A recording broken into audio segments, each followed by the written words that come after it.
জয় মা তারা। মা, মা বাড়িতে কেউ আছো নাকি? দুমুঠো ভিক্ষে পাওয়া যাবে? মা। আসুন সাধু বাবা, ভিতরে আসুন। না রে মা, ভিতরে যাব না। তোদের এই দাওয়ায় একটু বসলাম।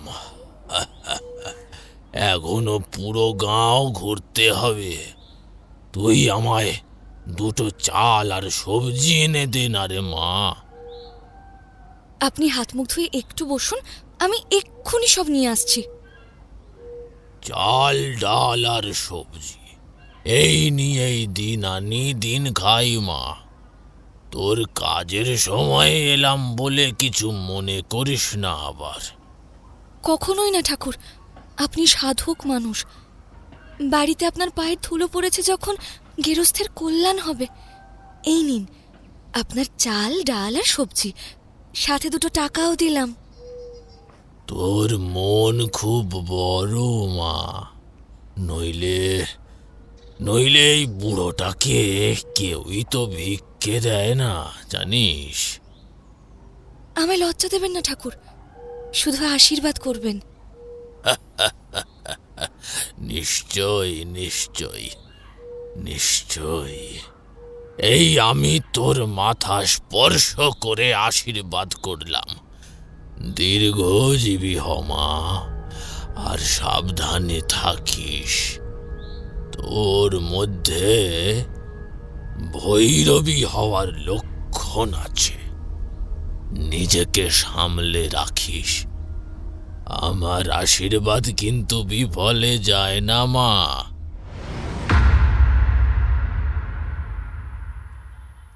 আচ্ছা, তোমরা বশীকরণ দেখেছো কখনো? হঠাৎ করে প্রশ্নটা আমাদের দিকে ধেয়ে আসায় একটু চমকেই উঠেছিলাম। বাইরে শীতের বিকেলের ঠান্ডা হাওয়া দিচ্ছে, হালকা অন্ধকার দিনের পরিমাপকে ছোট করে আকাশ জুড়ে নেমে এসেছে। সমগ্র পরিবেশটা একটা থমথমে শীতলতার আভাস বহন করছে নিজের বুকের মধ্যে। আজ শনিবারের বিকেল, তাই নিয়ম করে আমরা দুজন চলে এসেছি মঠ লেনের আড্ডায়। কিন্তু ঢুকে বসতে না বসতেই এই প্রশ্নবনে আমরা জর্জরিত হয়ে পড়লাম দুজনেই। তবে কিশোরী একটু আমতা আমতা করে কিছু একটা যৎসামান্য বলবার চেষ্টা করল। না মানে নাম শুনেছি শুধুমাত্র। ওই তো ওই মারণ, চাটন, বশীকরণ, স্তম্ভন এইসবের, কিন্তু কি হয় সেটা ঠিক জানা নেই। আমার একবার এই অভিজ্ঞতা হয়েছিল। সে বড় জটিল ধাঁধায় ফেসে গেছিলাম হে। বুঝতে পারলাম আজকের ঘটনা তাহলে এটাই হতে চলেছে। কিশোরী পকেট থেকে একটা পাসিং শোর প্যাকেট বের করে ওনার দিকে এগিয়ে দিল। তারানাথ সেটা ধরিয়ে এক রাশ ধোঁয়ার রিং ছেড়ে শুরু করলেন। ঘটনাটা আমার ভ্রাম্যমান জীবনের মধ্যভাগে। ততদিনে আমার জীবনে মধুসুন্দরী দেবীর আগমন হয়ে গেছে। আমি তখন বীরভূমের প্রত্যন্ত গ্রামে গ্রামে ঘুরে বেড়াচ্ছি। একাকিত্বের জীবন বড় ভালো লাগতো আমার। কোনো চিন্তা ভাবনা নেই, কাউকে কোনো কৈফিয়ত দেওয়ার ব্যাপার নেই। সারাদিন নিজের মতো খাও দাও আর ঘুরে বেড়াও। কোথাও বিশ্রাম নিতে হলে দুদিন থাকো, আবার বেরিয়ে পড়ো নিজের মতন। উন্মুক্ত স্বাধীনতা ধরে রাখার ক্ষমতা সবার থাকে না হে। আমার সেই ক্ষমতা ছিল। হ্যাঁ, যাই হোক, যা বলছিলাম, হাঁটতে হাঁটতে আমি এসে পড়েছিলাম গোয়ালপাড়া গ্রামের খেয়া ঘাটে। নৌকা থেকে নেমে যখন মূল রাস্তার উপর এলাম, তখন দেখলাম আর একজন বৃদ্ধ করে পুরোহিত গোছের লোক নৌকা থেকে নামছেন। তখন প্রায় সন্ধে হয়ে এসেছে। সূর্যদেব দিগন্তের পাটে নিজের শেষ রক্তিম আভা ছড়িয়ে দিচ্ছেন। আজ হাটবার নয় বলে খুব বেশি লোকও নেই। উনি মূল রাস্তায় উঠে এলে আমি ওনাকে জিজ্ঞেস করলাম, আচ্ছা, আপনি কি গোয়ালপাড়ার দিকে যাচ্ছেন? আগে হ্যাঁ, কিন্তু আপনাকে তো ঠিক। আমিও ওই দিকেই যাব, আমরা হাঁটতে হাঁটতে কথা বলি। তিনি রাজি হলে আমরা দুজন মেঠো পথ ধরে গ্রামের দিকে পা বাড়ালাম। ভদ্রলোকের চেহারা বলতে ছোটখাটো, তবে রোগা নয়, সামান্য স্বাস্থ্যবান। মাথায় চুলের বংশ পর্যন্ত নেই, কেবল একটা ব্রাহ্মণ টিকি রয়েছে। গায়ে নামাবলী জড়ানো, নিম্নাঙ্গে একটা গেরুয়া ধুতি, গলায় আর হাতে রুদ্রাক্ষ জড়ানো, আর কাঁধে একটা পোটলা গোছের নেওয়া। বয়স আন্দাজই 60-এর কাছাকাছি হবে। তিনি হাঁটতে হাঁটতেই বললেন, আমার নাম হরিদাস মুখুজ্জে। গোয়ালপাড়ার সবাই ওই হরি ঠাকুর বলেই আমায় বেশি চেনে। এবারে আপনি বলুন আপনার বিষয়ে কিছু। আমার নাম তারানাথ চক্রবর্তী। আমার আদি নিবাস রুদ্রপুর গ্রামে। বর্তমান নিবাসের ঠিক ঠিকানা নেই, কারণ আমি একজন ভ্রাম্যমাণ তান্ত্রিক। পথে পথে ঘুরে বেড়াই, কখনো কারোর বাড়িতে আশ্রয় নিই। এই গ্রামে এলাম, দেখি এখন কোথায় আশ্রয় পাওয়া যায়। তিনি আমার বাকি সমস্ত কথা উপেক্ষা করে বেশ উৎসাহের সাথে চোখ বড় বড় করে বললেন, আপনি আপনি তান্ত্রিক ব্রাহ্মণ? দয়া করে আমার বাড়িতে পদধূলি দিয়ে যান। শুনেছি তান্ত্রিক ব্রাহ্মণের পায়ের ধুলো গেরস্থের জন্য কল্যাণ ডেকে আনে। আপনি দয়া করে আমার বাড়িতে চলুন। আমি কথা দিচ্ছি আপনার কোনো অসুবিধে হবে না। খাওয়া দাওয়া শোয়া সব কিছুই আপনি পছন্দ মতোই পাবেন। দয়া করে আমার বাড়ি চলুন না, আমার অনুরোধ ফেলবেন না দয়া করে। ঠিক আছে ঠিক আছে, আপনি শান্ত হন। আমি আপনার থেকে বয়স এবং অভিজ্ঞতায় খুবই নগণ্য, আমায় প্রণাম করবেন না দয়া করে। ঠিক আছে, আমি আপনার বাড়িতেই আতিথেয়তা নিচ্ছি। আচ্ছা, এবারে কি হয়েছে একটু বলবেন? আপনাকে বেশ বিচলিত দেখাচ্ছে। হ্যাঁ, আপনি ঠিকই ধরেছেন। বাড়ি চলুন, সব বলছি। আরও 2-5টা কথা বলতে বলতে আমরা হাঁটতে লাগলাম গ্রামের রাস্তা ধরে। এতক্ষণে আকাশে অন্ধকার জাঁকিয়ে বসেছে। বাড়ির উঠোনে গৃহস্থ গ্রাম্য বধূরা তুলসী তলায় প্রদীপ দিচ্ছে আর শঙ্খধ্বনি দিচ্ছে। আমার সব দেখে হৃদয় বেশ প্রসন্ন হয়ে উঠল। আমি তো আগেই বলেছিলাম, গ্রাম আমার রক্তে মিশে আছে হে। যাই হোক, হাঁটতে হাঁটতে ওনার বাড়িতে এসে পৌঁছালাম। ছোট্ট একটা কুঁড়ে ঘরের মতো ঘর, পিছনের দিকে জংলা মতো হয়ে আছে, আম গাছ আর কলা গাছের চাঁই। আমি ভিতরে ঢুকে দেখলাম 2টো ছোট ঘর আছে। একটা ঘর, তার মধ্যে রান্নার ঘর, আর অন্য ঘরটা বাকি কাজে ব্যবহার করা হয়। স্নানঘর বাড়ির বাইরে। মূল ঘরে একটা ছোট্ট খাটিয়া আর নিচে একটা শতরঞ্চি পাতা। একপাশে একটা জলের কলসি, আর তার উপরে একটা ঝোলায় হাঁড়ির ভিতরে জ্বলছে ছোট্ট পিলসুজের বাতি। ঘরের কোথাও হয়তো ধূপ জ্বালানো, কারণ বেশ সুন্দর একটা সুগন্ধি নাকে আসছে। তিনি ঘটিতে করে আমায় হাত পা ধোয়ার জল দিয়ে বললেন, আপনি হাত মুখ ধুয়ে আসুন, আমি আপনার জন্য কিছু খাবারের ব্যবস্থা করছি। আচ্ছা, আপনি কি খান না, মানে ব্রাহ্মণ তান্ত্রিক বলে কথা তো। দেখুন, আমার খাওয়া নিয়ে আপনি একদম ব্যস্ত হবেন না। আমি যে কোনো আহারেই সচ্ছলতা বোধ করি, তবে আহার যেন ভরপেট না হয়, তাহলে কিন্তু পথ চলতে বড় অস্বস্তি হয়। ঠিক আছে, এখন তো আর আপনি হাঁটবেন না।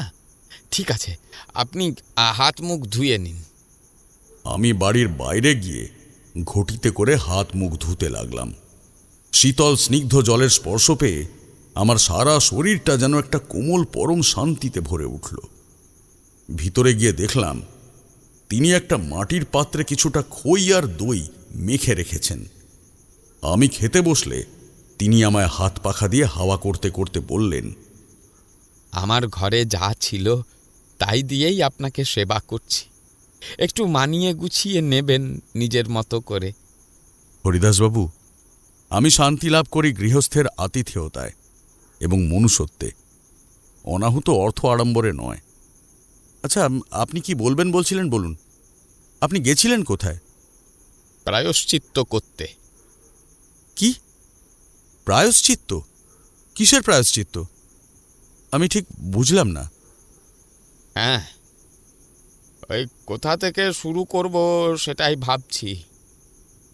আপনি হয়তো ঘটনা শুনলে আমাদের পরিবার সম্পর্কে অনেক খারাপ খারাপ ধারণা করতে পারেন, কিন্তু তাও আমায় পুরোটা বলতেই হবে। দেখুন, আপনি নির্দ্বিধায় সব খুলে বলুন। আমার কাছে সব অভিজ্ঞতাই রয়েছে, আমি সবেতেই অভ্যস্ত। কথাটা বলে যে কতটা ভুল বলেছিলাম সেটা আর কিছুক্ষণের মধ্যেই টের পেয়েছিলাম, কারণ ভদ্রলোক যা বললেন সেই অভিজ্ঞতা হয়তো আমার না হলেই ভালো হতো। আমি এই গ্রামে জন্ম থেকেই রয়েছি, এখানেই আমার পড়াশোনা আর বেড়ে ওঠা। আমার বাবাও ছিলেন পুরোহিত। আমরা দুই ভাই, আমার নাম হরিদাস আর আমার দাদার নাম রঘুনাথ। আমাদের মধ্যে ওই হবে বছর দুয়েকের পার্থক্য। আমার মা আমি জন্মের 5 বছরের মাথায় বসন্ত রোগে মারা গেলেন। দাদার বয়স তখন 7, আর বাবাও এর ঠিক 1.5 বছরের মাথায় মায়ের পিছন পিছন চলে গেলেন। তখন এক দূর সম্পর্কের বিধবা পিসি এসে আমাদের মানুষ করতে শুরু করলেন। ওনার নাম ভবতারিণী চৌধুরী। আমরা তখন ওই একটু বড় হয়েছি আর কি। আমার বয়স 15 মতো হবে, আর দাদার বয়স তখন 17। তখন থেকেই ওনার মধ্যে একটা অদ্ভুত জিনিস লক্ষ্য করলাম। তিনি রাত হলেই দাদাকে কেমন যেন গিলে খেতে চাইতেন। প্রথম দিন তিনি দাদাকে বললেন, কিরে রঘু, তন্ত্র সাধনা শিখবি? দাদা শিখতে চেয়েছিল, আমিও চেয়েছিলাম, কিন্তু তিনি আমায় বারণ করলেন। তোর মধ্যে সেই ক্ষমতা নেই, কিন্তু রঘুর মধ্যে আছে। আয় রঘু, আমার লগে ঘরে আয়। তখন থেকে রোজ রাতে আমি বাইরের ঘরে শুতাম, আর দাদা আর পিসি ওই ঘরে থাকতেন। বাইরে থেকে বুঝতাম ভিতরে আগুন জ্বলছে, তার মর্মর মর্মর শব্দ শুনতে পেতাম। কখনো কখনো ঘন মন্ত্র উচ্চারণ করার শব্দও পেতাম।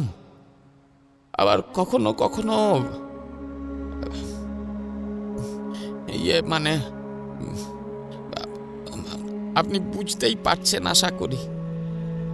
এইটুকু শুনেই বুঝতে পারলাম ওনার পিসির সাথে ওনার দাদার রীতিমতো একটা শারীরিক সম্পর্ক ছিল এবং মাঝে মাঝেই তার প্রয়োগ হতো। কিন্তু প্রশ্ন হচ্ছে কেন? প্রথমে আমি ভেবেছিলাম দেহতত্ত্বের মাধ্যমে কোনো রোগ বা অন্য কিছু তিনি স্থানান্তর করতে চেয়েছিলেন। তাই জিজ্ঞেস করেছিলাম, আচ্ছা, আপনার পিসি কি কোনো রকম অসুখে ভুগতেন? না, তেমন কোনো রোগ ছিল বলে তো আমি জানি না। উনি তো একদম সুস্থই ছিলেন। তাহলে উনি কেন আপনার দাদার সাথে? যাকে, তারপর কি হলো?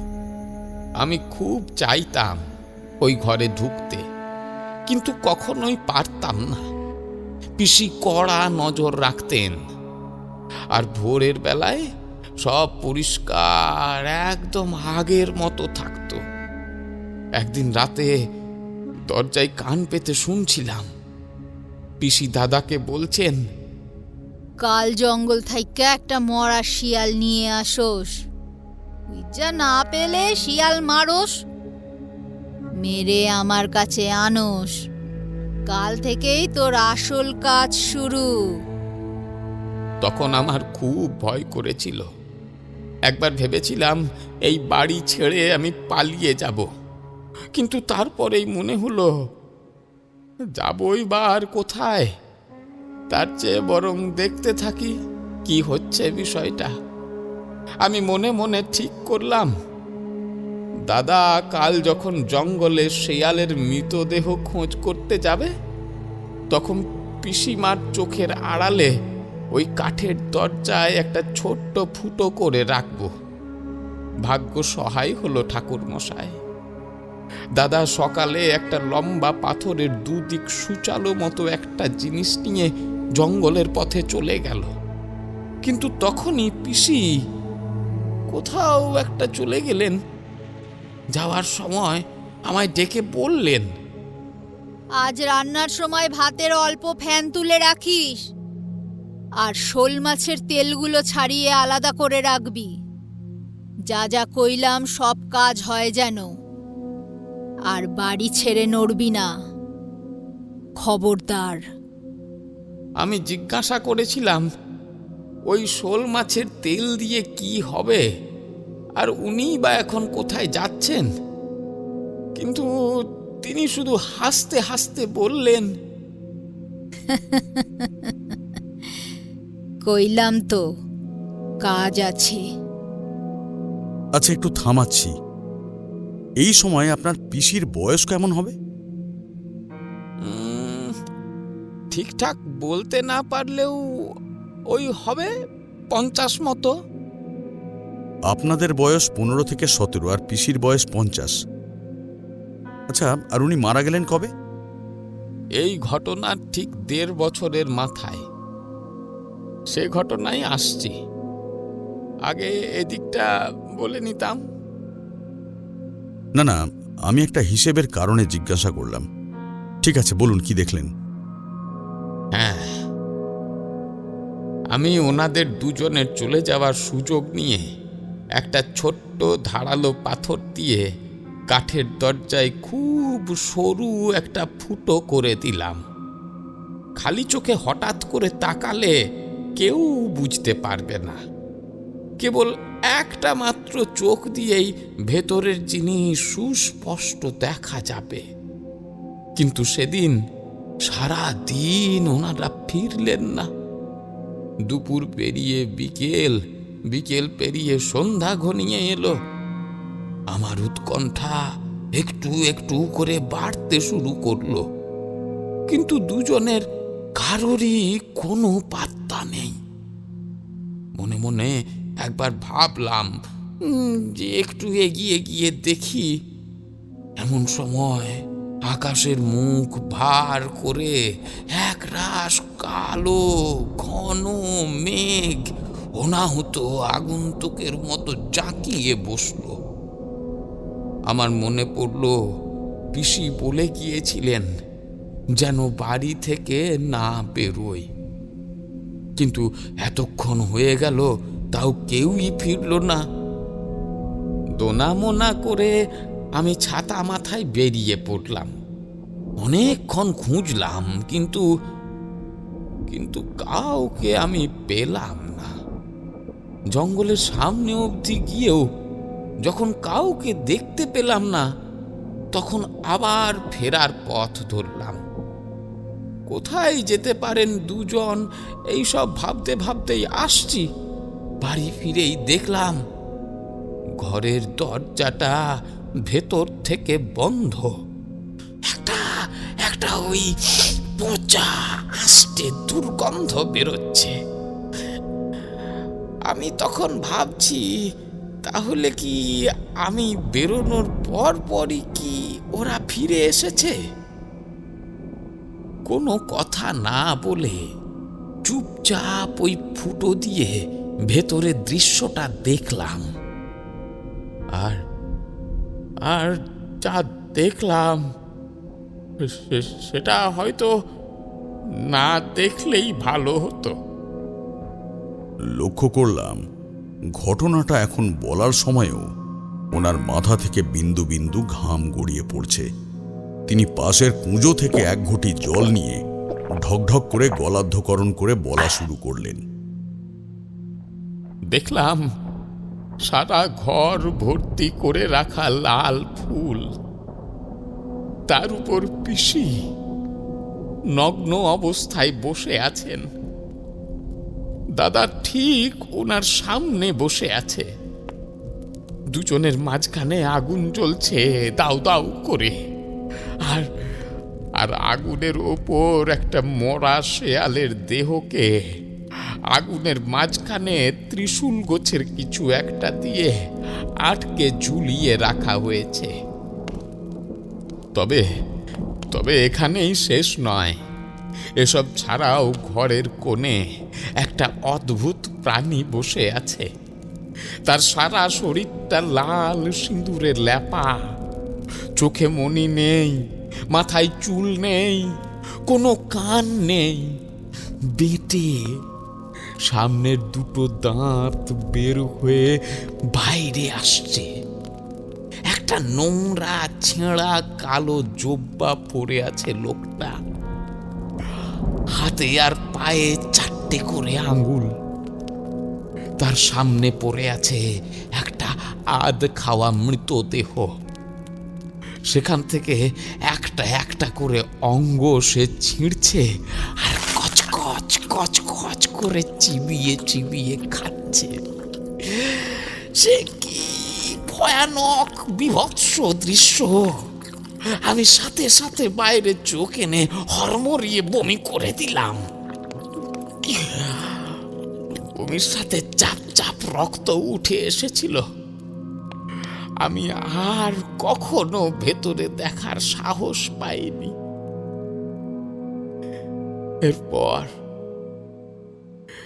এরপর শুধু ভেতর থেকে একটা চাপা গোঙানি শুনেছিলাম।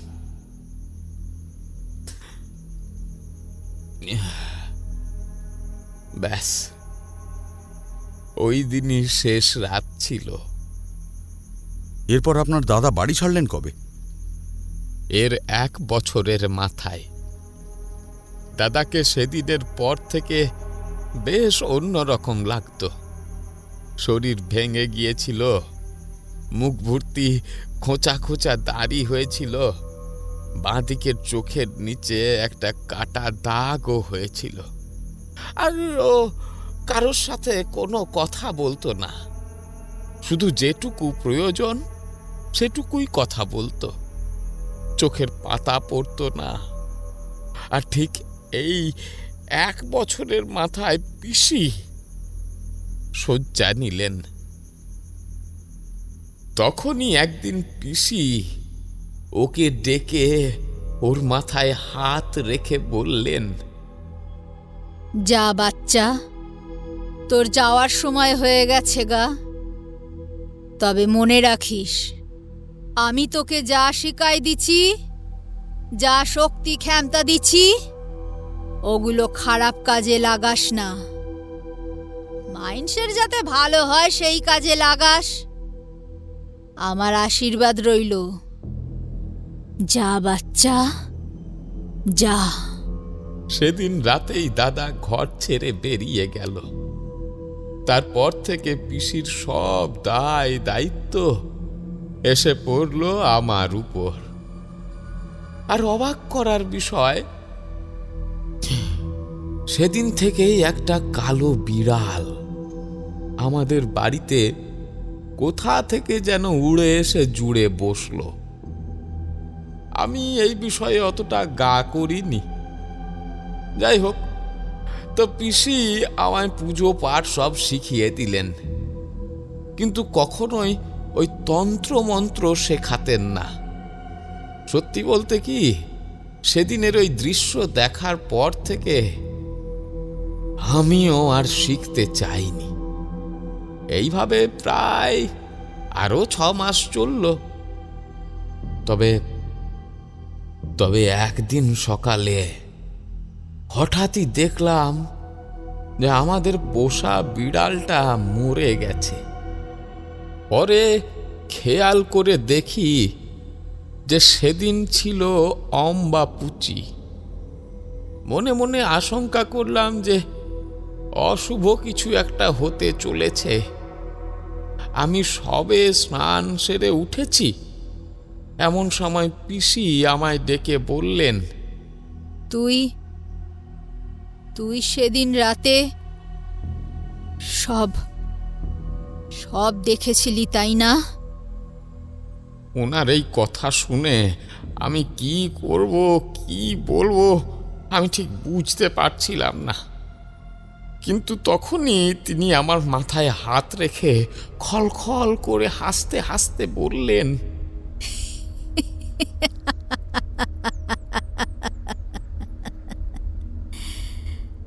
আমি জানি তো, কৌতূহল বড় বাজে জিনিস। যাগ্গে, তোর দাদার মধ্যে যে ক্ষমতার ভাব দেখছি তোর মধ্যে নাই, নয়তো তোরেও শিখাতাম। কিন্তু তোরে কটা কথা কয়ে যাই, সেগুলো মাথায় রাখোস।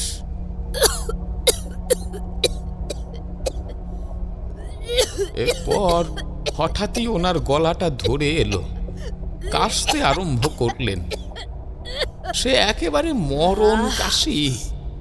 আমি ওনার মুখে একটু জল দিলাম। জল খেয়েই তিনি বললেন,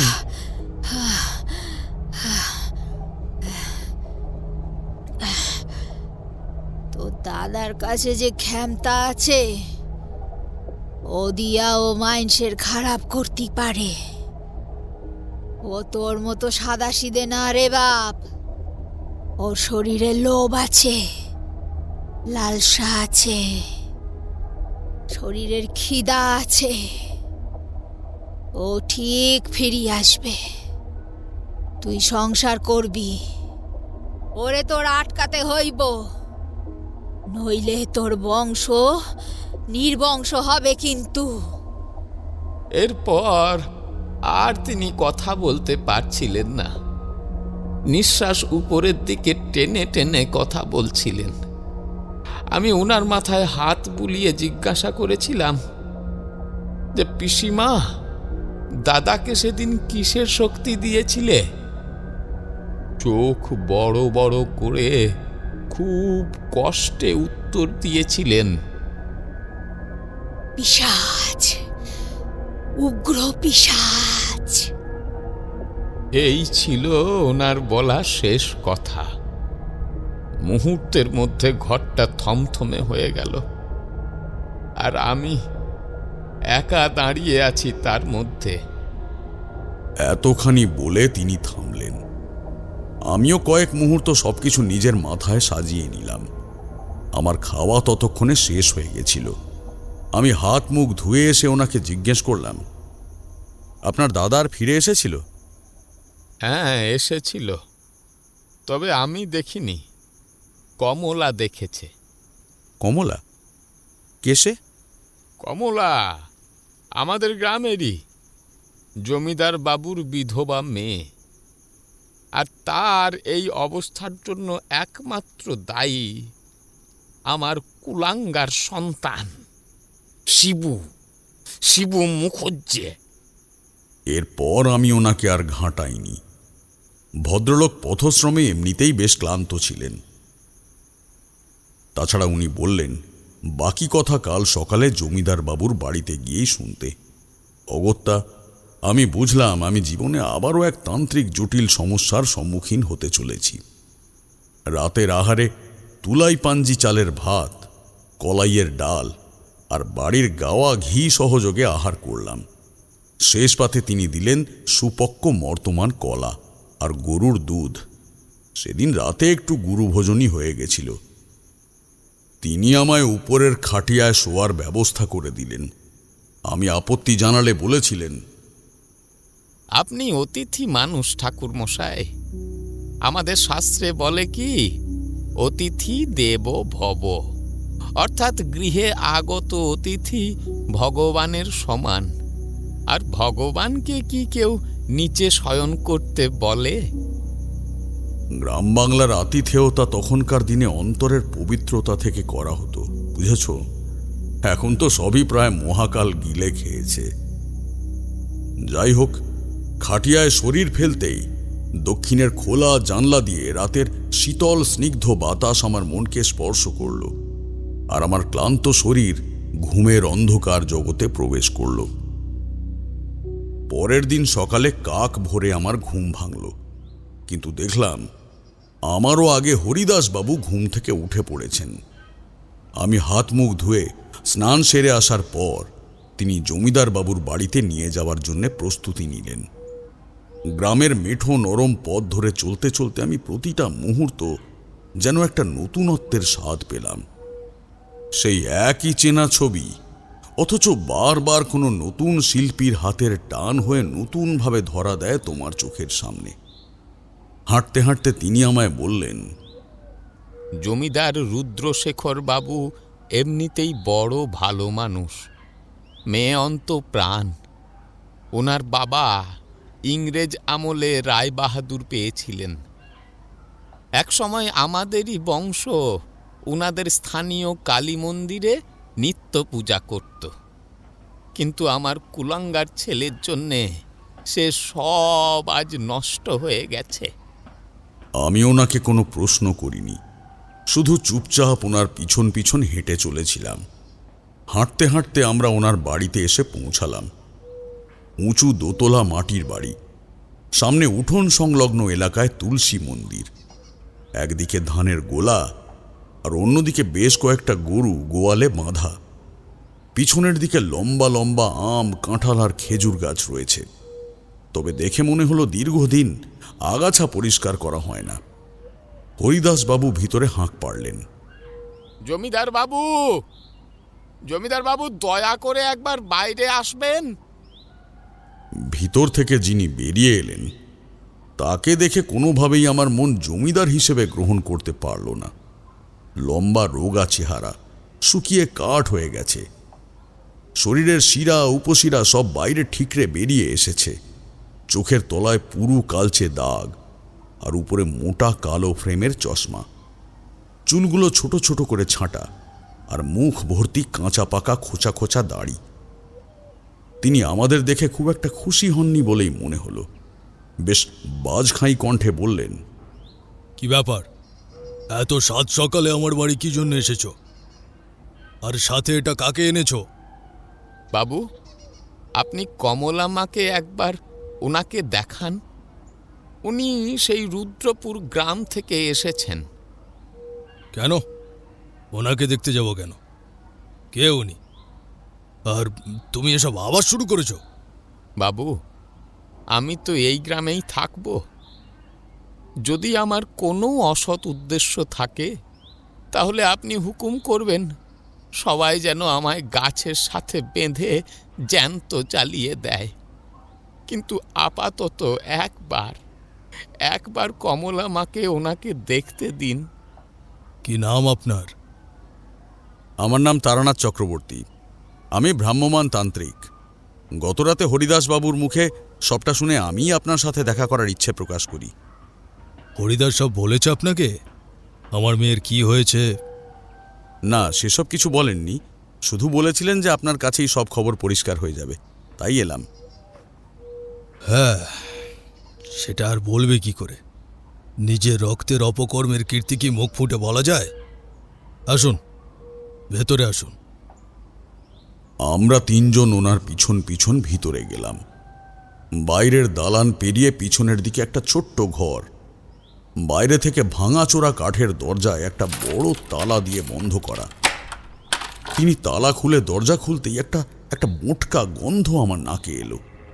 ভিতরের ঘরের অবস্থা একেবারে ছন্ন ছাড়া, কোনো জানলা খোলা নেই, সব জানলা দরজা বন্ধ থাকায় একটা স্বাভাবিক কালচে অন্ধকারাচ্ছন্ন ভাব ঘরের ভিতরে বিরাজ করছে। আলোর কোনো লেশ মাত্র নেই। মেঝের চারিদিকে ছড়িয়ে ছিটিয়ে রয়েছে চাল আর সর্ষের তেল, সিঁদুর, হলুদ আর কাঁচা মাছের কাঁটা। জানলা সব বন্ধ, জায়গায় জায়গায় কয়েকটা ইঁদুর ঘুরে বেড়াচ্ছে। আমি জিজ্ঞেস করলাম, পরিষ্কার করেন না নাকি? পরিষ্কার সেই উপায় আছে নাকি? এই দেখুন, আমি একবার পরিষ্কার করতে গেছিলাম, কি অবস্থাটা করেছে। আমি দেখলাম ওনার বাঁ হাতের কবজির নিচ থেকে বেশ কিছুটা অংশ আঁচড়ে কামড়ে দেওয়ার মতো অবস্থা, রক্ত জমাট বেঁধে নীল হয়ে গেছে। তিনি আবারও বলতে থাকলেন, মেয়েটার মধ্যে দিন দিন যেন পিশাচ ভর করছে। কি যে হচ্ছে কিছুই বুঝতে পারছি না।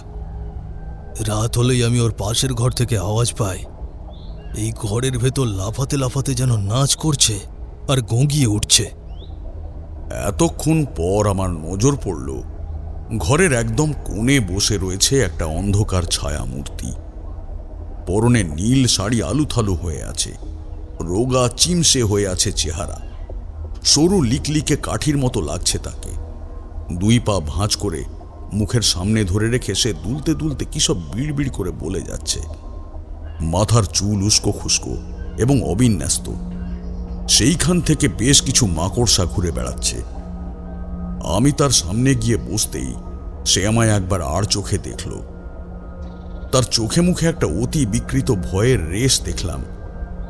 আমায় দেখে আরো মুখ ঢেকে দুলতে দুলতে সে বলল, রাক্ষস, রাক্ষস, রাক্ষস, ও ও এসেছিল ওনাকে মারতে। আমি আমি আমি দেখেছি ওকে, আমি আমি দেখেছি ওকে। মারে? মা, কি হয়েছে তোর? এমন করছিস কেন? কে মেরেছিল ওনাকে?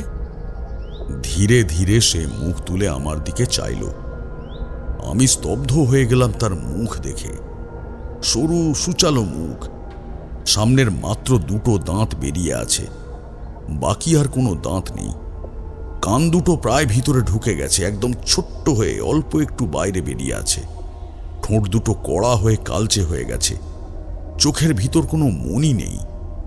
সাদা অংশের মাঝে দুটো ছোট কালচে বিন্দু ফুটে উঠেছে। আর এই প্রথম আমি তার শরীর থেকে একটা পচা দুর্গন্ধ অনুভব করলাম। সে আমার দিকে তাকিয়ে খলখল করে হাসতে হাসতে বলল,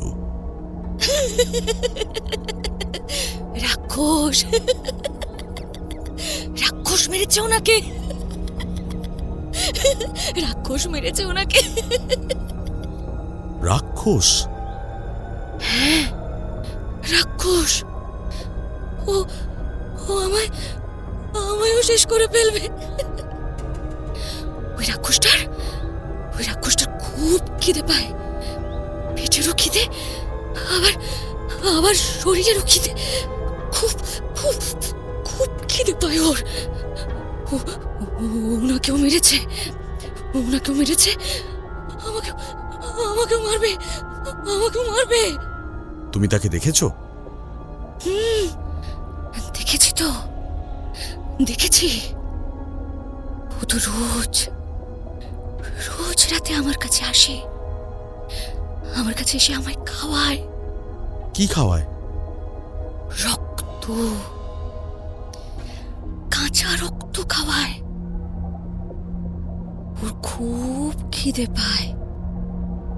আমি খেলে ওর খিদে মিটে যায়।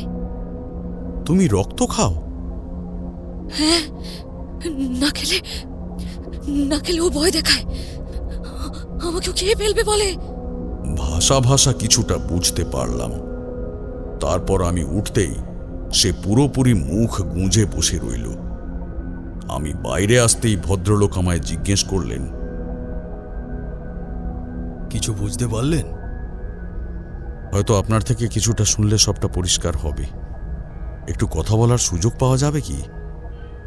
বিগত 1 সপ্তাহে আমার সাথেও এত কথা বলেনি যতটা আজ এইটুকু সময় আপনার সাথে বলল। আপনাকে দেখে এখন তাই একটু আশার আলো পাচ্ছি। আমি নিজেও বেশ কিছুদিন অস্বাভাবিকতার মুখোমুখি হচ্ছি বিগত কয়েক সপ্তাহ ধরে। আসুন, নিচের ঘরে বসা যাক। হরিদাস, তুমিও এসো। এতক্ষণ পর আমি রুদ্রশেখর বাবুকে একটু ভাঙতে দেখলাম। ওনার চোখে মুখে একটা বিষণ্ণতার ছাপ স্পষ্ট লক্ষ্য করলাম। সামনের বসার ঘরটাও একরকম অগোছালো হয়ে আছে, অর্থাৎ উনিও বেশ বিধ্বস্তই আছেন বলে মনে হচ্ছে। উনি আমাদের জন্যে কলকেতে তামাক ভরতে শুরু করলেন। আমি ভাবলাম, এত বড় জমিদার অথচ কোনো চাকর বাকর নেই। আমি একটু আশ্চর্য হয়ে জিজ্ঞেস করলাম, আপনার কোনো চাকর বাকর নেই? ছিল, যখন কমলা সুস্থ ছিল। এখন আমি একলা মানুষ, নিজের মতো করে থাকি। একা একাই সময় কেটে যায়। জমিদারির ব্যবসা তো সব লাটে উঠেছে, চাকর বাকর রাখতে আর ইচ্ছে হয় না। নিজের হাতেই দুটো চাল ডাল ফুটিয়ে নিই, আর কমলা তো ওই নামমাত্র খায়। দেখলেনই তো ঘরের কি অবস্থা। উনি একা হাতে সবকিছু করছেন দেখে আমি আর হরিদাস বাবুও হাত লাগালাম। তাই দেখে হয়তো একটু লজ্জিত হয়েই তিনি বললেন, ঘরটা একটু আগোছালো হয়ে আছে। কমলা জন্মের বছর 5 পরেই আমার স্ত্রী মারা যায়। আমি আর দ্বিতীয় বিবাহ করিনি। ওই যে কথায় বলে না, নারী স্পর্শে ইটের বাড়িতেও নেমে আসে সুখী গৃহকোণ, দ্বিতীয়বার সেই সৌভাগ্য আমার আর হয়নি, বা বলতে পারেন আমি নিজেই হতে দিইনি। আসুন, বসুন ঠাকুরমশাই। আমরা এরপর মুখোমুখি তিনজন বসলাম। রুদ্রশেখর বাবু একবার হরিদাস বাবুকে আপাদ মস্তক দেখে নিয়ে তামাকে টান মেরে বললেন, তোমার ছেলের কীর্তি তুমি না হয় বলা শুরু করো হরিদাস। লজ্জায় অপমানে হরিদাস বাবুর মাথা হেঁট হয়ে গেল। উনি সেই অবস্থাতেই ঘাড় নেড়ে রাজি হয়ে বলা শুরু করলেন, শিবু আমার একমাত্র ছেলে ছিল। ওর জন্মের সময়েই ওর মা মারা যায়।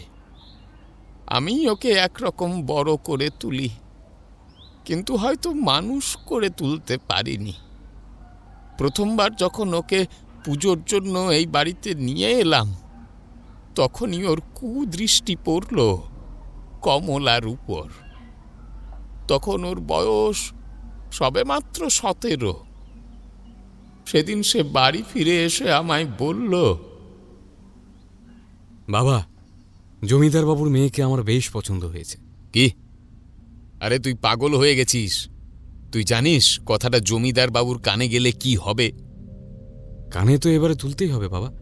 আমার পছন্দ হয়েছে বলে কথা, সে কি আর যে সে মেয়ে হবে? চুপ কর, একদম চুপ কর। আরে আমি তোকে শেষবারের মতো বারণ করে দিচ্ছি, কমলা মা আমাদের মনিব। ওর কথা মুখেও আনবি না, আর আনার হলে শ্রদ্ধার সঙ্গে আনবি। ভুলে যাস না আমরা নেহাতি তুচ্ছ ওনাদের কাছে।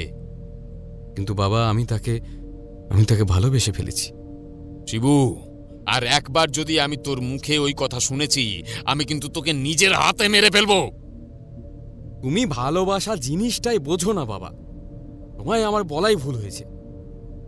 তোর মাকেও আমি খুব ভালোবাসি রে। তার চলে যাবার পর আমি তো আর দ্বিতীয় বিবাহ করিনি।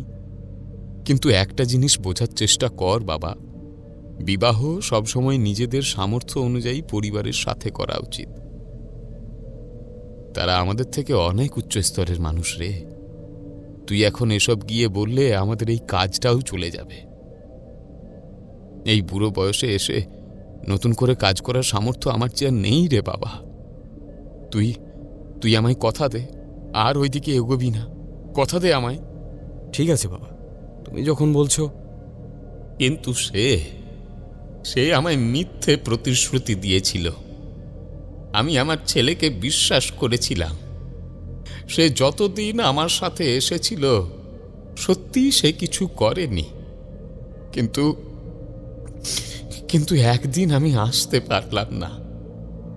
সেদিন ও কমলা মাকে ওই কালী মন্দিরের ভিতরে নিয়ে গিয়ে জোর জবরদস্তি করে বিয়ে করতে চাইল। কথাটা ওনার কানে যাওয়ার পরপরই উনি লেঠেল দিয়ে শিবুকে অত্যন্ত প্রহার করেন। আমি খবর পাই, তড়িঘড়ি ছুটে যায় ওনার মন্দিরে। গিয়ে দেখি মন্দিরের সিঁড়িতে রুদ্রশেখর বাবু কমলা মাকে নিয়ে বসে আছেন। কমলা মায়ের শাড়ি আলু থালু, চুল উস্কো খুস্কো। সে ফুঁপিয়ে ফুঁপিয়ে কেঁদে চলেছে, আর একপাশে ওনার লেঠেল দিয়ে মেরে আধমরা করে রেখেছেন আমার শিবুকে। আমি তৎক্ষণাৎ ওনার পায়ে পড়ে গেলাম। বাবু ওরে মাফ করে দেন বাবু। হতভাগাকে আমি অনেকবার বুঝিয়েছিলাম। আমি আজ থেকে ওকে ত্যায্য পুত্র করলাম বাবু। আমায় মাফ করে দেন বাবু। হরিদাস, তোমার পূর্বপুরুষরা বংশ পরম্পরায় আমাদের এই মন্দিরে পুজো করে আসছে। তোমাদের বংশের কাছে আমরা সত্যি ঋণী। আমরা এই দেবীকে জাগ্রত মনে করি। ওনার গাত্রের এই শ্বেত স্বর্ণের অলংকার আর পায়ের কাছের ওই পাথর, আমাদের কাছে এটা সৌভাগ্যের প্রতীক। যে কোনো অশুভ শক্তির বিনাশ করে দেবীর ক্ষোভ।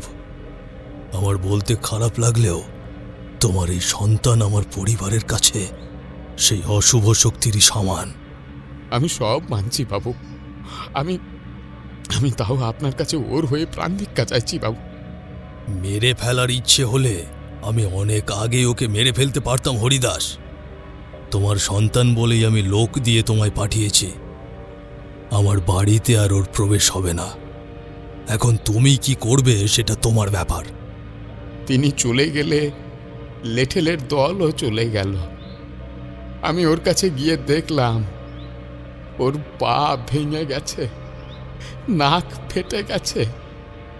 ও রীতিমতো কাতরাতে কাতরাতে বলছে, বাবা চলে যাও, শিরদাঁড়াহীন মানুষ তুমি। নিজের ছেলের হয়ে একটু রুখে দাঁড়াতেও পারলে না। তুই আমায় মিথ্যে কথা দিয়েছিলিস শিবু। তোর এই অবস্থার জন্য তুই দায়ী। আমি তোর পাপের শাস্তি কেন নেব বলতো? ছেড়ে দাও, তুমি তো ত্যাগ করলে আমায়। এইসব জিনিস তুমি বুঝবে না। আসল কথা, তুমি নিজেই ভালোবাসা শব্দের মানে বোঝো না। আমি যা করেছি ঠিকই করেছি। তোমার এখন থেকে যা করার তুমি তাই করো। আশীর্বাদও দেবে না, তাই তো? সে অধিকার আর তো তোমার নেই। বাবা, আমি ওই মেয়েকে নিজের করে না পেলে আর অন্য কাউকে পেতে দেব না। এই কথাটা আমি রাখবই। তুমি মিলিয়ে নিও, এই কথাটা আমি রাখবই। এরপর আমি তাকে ছেড়ে চলে আসি। আপনি হয়তো আমায় নিষ্ঠুর ভাবছেন, কিন্তু আমার কাছে মানুষের জীবনের থেকেও তার আত্মসম্মানের দাম অনেক বেশি ঠাকুর। আমার ছেলে আমার সেই সম্মানে কাদা ছিটিয়েছে। এরপর আমি নিত্য পুজো আরম্ভ করে দিই উনাদেরই মন্দিরে, কিন্তু শিবুকে আর দেখতে পাইনি। এরপর মাসখানেক বাদে রুদ্রশেখর বাবু কমলার বিয়ে দিয়ে দিলেন। তারপর থেকে আমি বলছি। আমার নজর ঘুরল রুদ্রশেখর বাবুর দিকে। তিনি গড়গড়ায় একটা টান দিয়ে বলা শুরু করলেন। মেয়ের বিয়ে দিয়েছিলাম পাশের পাড়ার ওই নিশ্চিন্দপুরের জমিদারের ছেলে অনাদিমোহনের সাথে। সব ঠিকঠাক চলছিল। হঠাৎ একদিন সকালে খবর এলো অনাদিমোহন মারা গেছে। ধরফর করে উঠলাম, লোকের মুখে শুনলাম অনাদিমোহনের শরীরে কোনো রক্তের লেশ মাত্র ছিল না, আর তার পাশে শোয়া আমার মেয়ে কমলার মুখ ভর্তি রক্ত মাখা ছিল। আমি তড়িঘড়ি নিশ্চিন্দিপুরে পৌঁছলাম। আমার বেয়ানমশাই বললেন, পাড়ার লোকজন খুবই সংস্পর্শী। যদি একবার এটা জানতে পারে যে আমার মেয়ের মুখে রক্ত লেগে আছে, তারা আমার মেয়েকে ডাইনি সন্দেহে পুড়িয়ে মেরে ফেলতে পারে। তাই আমি যেন কমলাকে নিজের বাড়িতে নিয়ে যাই। কিন্তু ওনাদের ছেলের মৃত্যু রহস্য একরকম রহস্যই রয়ে গেল। তিনি নিতান্ত ভদ্রলোক বলেই হয়তো সে যাত্রায় আমার মেয়ের প্রাণটা বেঁচে গেছিল। আপনি বললে বিশ্বাস করবেন না হয়তো। আমার মেয়ে টানা 3 দিন অজ্ঞান হয়েছিল। চতুর্থ দিনে যখন জ্ঞান ফিরল, তখনও খুবই দুর্বল। একটু সুস্থ করে একদিন সকালে খাওয়াতে খাওয়াতে ওকে আমি জিজ্ঞেস করেছিলাম, মা, কি হয়েছিল সব খুলে বলতো? কিছু কি দেখেছিলি? হ্যাঁ, দেখেছিলাম। আমি ঘুমোচ্ছিলাম। ঘুমটা ভাঙলো একটা শব্দে। কিচকিচ একটা শব্দ। আমি চোখ খুলে দেখি একটা বেটে লোক। সারা শরীর লাল, চামড়া নেই, তলতলে মাংস শুধু। চোখের মনি নেই, মুখে দাঁত নেই। ও আমার স্বামীকে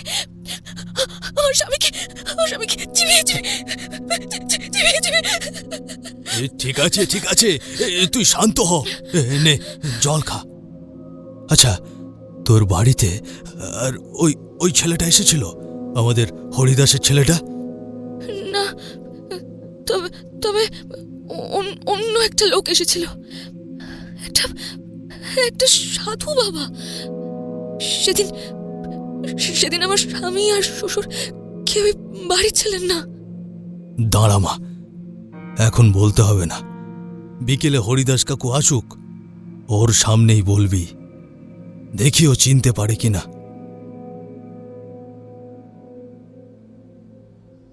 জয় মা তারা। মা, মা বাড়িতে কেউ আছো নাকি? দুমুঠো ভিক্ষে পাওয়া যাবে? মা।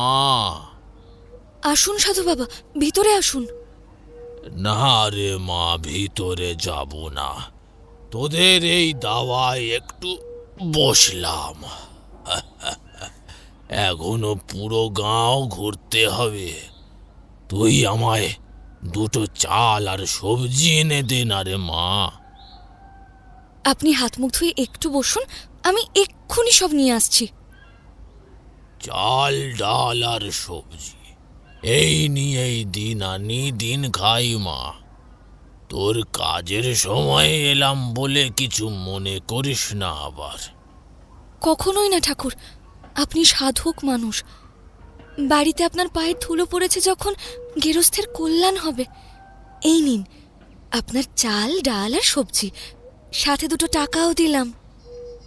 তোর মন খুব বড় মা, নইলে নইলে এই বুড়োটাকে কেউই তো ভিক্ষে দেয় না, জানিস।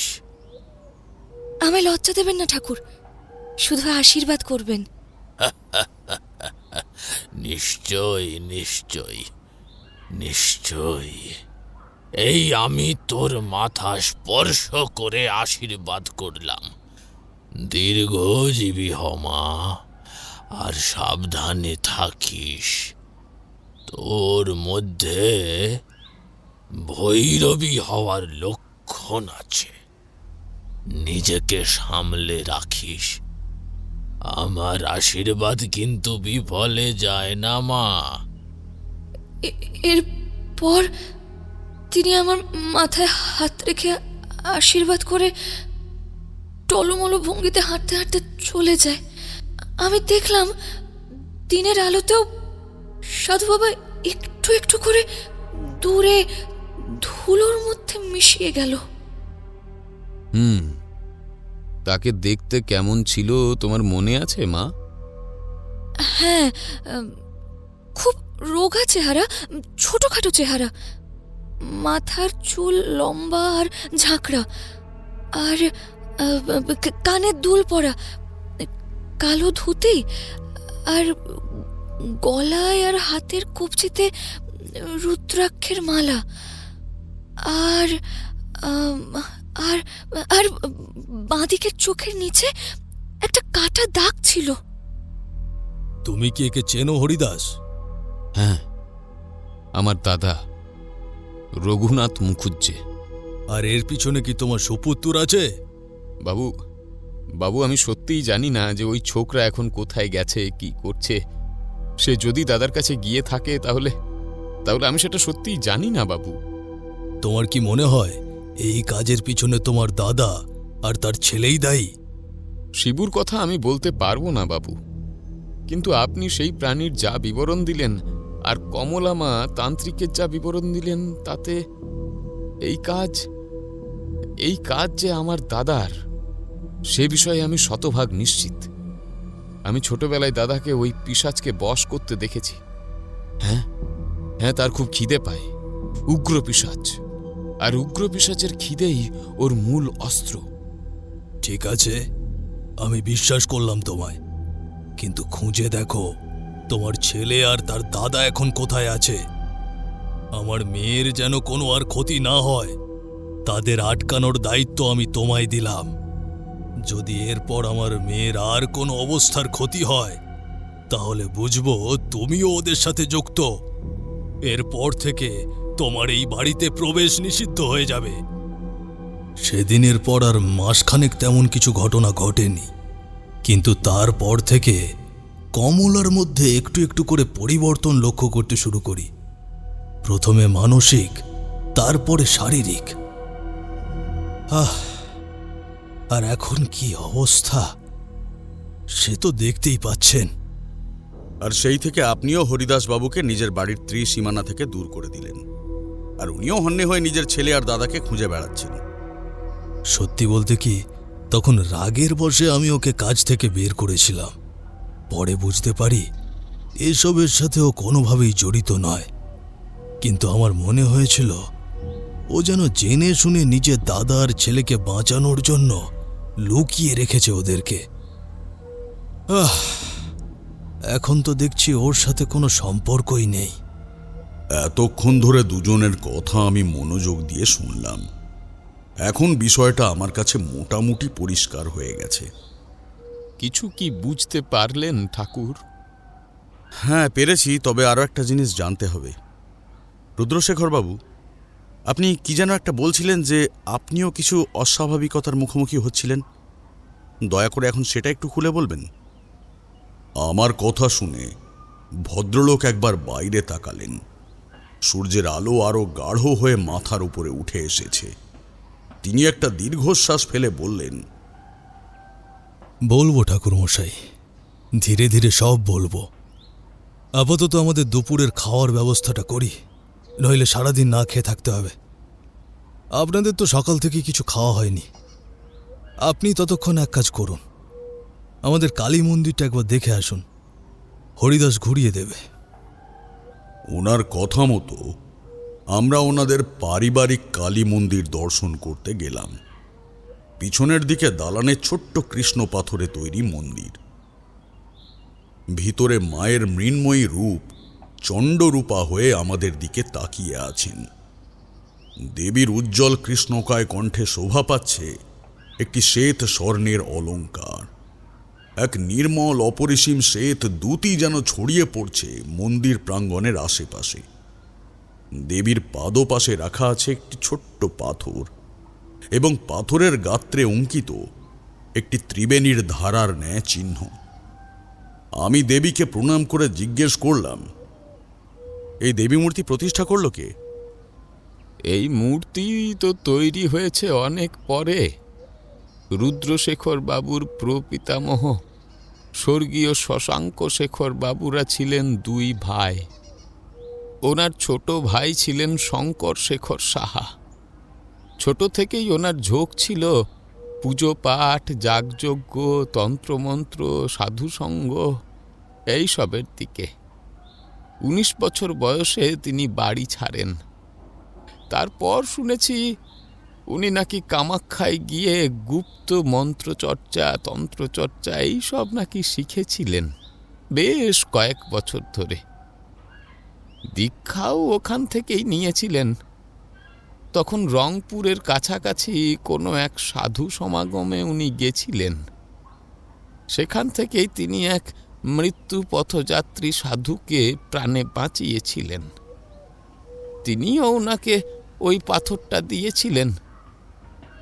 সেই পাথর নাকি সৌভাগ্যের প্রতীক, আদি মাতৃশক্তির প্রতীক। এরপর সেই পাথর নিয়ে তিনি ফিরে এলেন আমাদের গোয়ালপাড়াতে। কিন্তু তিনি যখন ফিরে এলেন তখন তিনি আর আগের মতন শঙ্কর শেখর নেই। তিনি তখন ঘোর বামাচারী তান্ত্রিক। পরনে দীর্ঘ রক্তাম্বর, লম্বা চুল কাঁধ পর্যন্ত নেমে এসেছে, মুখ ভর্তি কালো দাড়ি। তিনি এসে একটা কোনো মতে আলাদা থান মতো করে এই পাথরকে পুজো করে প্রতিষ্ঠা করেন। তারপর 1 সপ্তাহ পরে তিনি আবার উধাও হয়ে গেলেন। একদিন সকালে উঠে দেখি উনি আর নিজের ঘরে নেই। জিনিসপত্র সব নিয়ে চলে গেছেন। এরপর ধীরে ধীরে মন্দির তৈরি হয়, দেবী মূর্তি আসে, আর সেই থেকে এই পাথরটা এই বাড়ির মনস্তত্ত্বের সাথে কি রকম যেন অঙ্গাঙ্গিভাবে জড়িয়ে পড়েছে। এরপর কি আর ওনার কোনো খোঁজ পাওয়া যায়নি? না, কামাখ্যাতে একবার খোঁজ করা হয়েছিল, কিন্তু তিনি সেখানেও ছিলেন না। শেষ জীবনে কোথায় কিভাবে জীবন কাটিয়েছেন কি করে উনার মৃত্যু হলো তা কেউ জানে না। আমি আর গর্ভগৃহে প্রবেশ করলাম না। বাইরে থেকেই মাকে প্রণাম করে ফেরার পথ ধরলাম। ক্রমে আরও কিছু কথা বলতে বলতে মধ্যাহ্ন ভোজনের সময় হয়ে গেল। তুলাই পাঞ্জি চালের ভাত, বাড়ির গাওয়া ঘি, বেগুন পোড়া আর মৃগেল মাছের শুকনো ঝোল দিয়ে দুপুরের আহার সারলাম। রুদ্রশেখর বাবুর রান্নার হাত বেশ খোলতাই। বাড়িতে চাকর বাকর এবং স্ত্রীলোকের অবর্তমানে তিনি রান্নার কৌশল বেশ ভালোই রপ্ত করে নিয়েছেন। শেষ পাতে এক জামবাটি গরুর দুধ দিলেন। এরপর আমরা আবার আলোচনায় বসলাম। তামাকে টান মেরে ধোঁয়ার কুণ্ডুলি ছেড়ে তিনি বললেন, বিষয়টা শুরু হয় যেদিন প্রথম আমি কমলার মধ্যে পরিবর্তন দেখতে পাই। আমি রোজ একই স্বপ্ন দেখতে শুরু করি।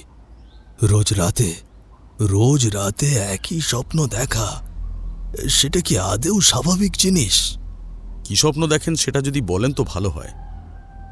আমি দেখতাম ঘন অন্ধকার রাত, একটা অন্ধকার কালচে ছায়ামূর্তি হাঁটতে হাঁটতে এগিয়ে যাচ্ছে আমাদের বাড়ির পিছনের ওই মন্দিরটার দিকে। সে মায়ের মন্দিরের ভেতরে ঢুকছে, কিন্তু সে কিছুই নিতে পারছে না। যখন ওই ছোট্ট পাথরের দিকে হাত বাড়াচ্ছে, তখনই তার মধ্যে একটা অদ্ভুত পরিবর্তন আসছে। তার দুই হাত নিজে থেকেই চেপে ধরছে নিজের গলাকে, গলা টিপতে টিপতে একেবারে নিজেকে মেরে ফেলছে। তারপর ধপাস করে পড়ে যাচ্ছে সেই পাথরের ওপর। চারিদিকে লাল রক্তে থই থই করে ভেসে যাচ্ছে। ব্যাস, এই অবধি হয়েই আমার ঘুমটা বারবার রোজ ভেঙে যায়। এখন এমন হয়ে গেছে যে নিজেকে মানসিকভাবে প্রস্তুত করে নিই, রাতে ঘুমানোর আগে যেন এই স্বপ্নটা দেখতেই হবে। সারা রাত ঘুমোতে পারি না ভয়ে। স্বপ্ন না দেখলেও একটা কিচকিচ কিচকিচ শব্দ সারাক্ষণ আমার মাথায় ঘুণ পোকা হয়ে ঘুরে বেড়ায়।